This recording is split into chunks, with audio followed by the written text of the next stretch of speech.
र अर्को कुरा बाँदर आतङ्कको कुरा यहाँ सबै सांसदजीहरूले उठाउनु भएको छ।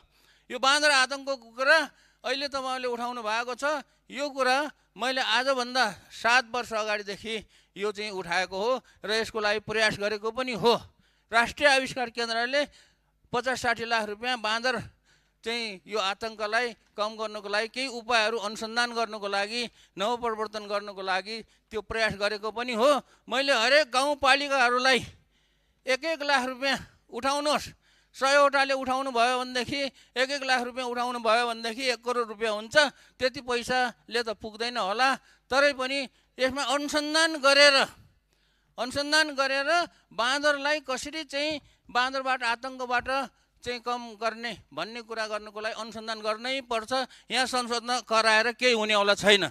यहाँ धेरै सांसदजीहरू कराएको चाहिँ देखियो। बाँदरलाई कसरी, बरु रकेट बनाउन सजिलो छ, रकेट बनाउने प्रविधि छ, टेक्नोलोजी छ, तर बाँदरलाई चाहिँ भगाउने यहाँ टेक्नोलोजी संसारभरि मैले खोजेकै हो, छँदै छैन।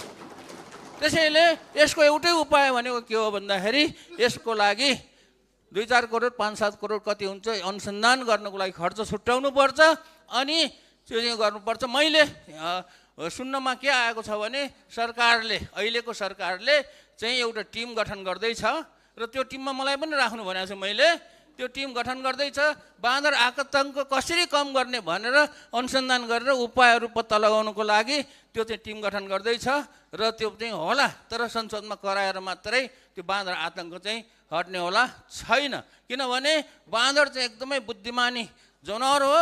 यसलाई चाहिँ अहिलेसम्म कोही पनि वैज्ञानिकले यो आतङ्क हटाउने अहिलेसम्म संसारमा कोही पनि वैज्ञानिकले यसको एउटा उपाय निकाल्न सकेको छैन। एउटा उपायले हुँदा पनि हुँदैन। यति कुरा चाहिँ म सबैको लागि ध्यान आकर्षण गर्न चाहन्छु। धन्यवाद।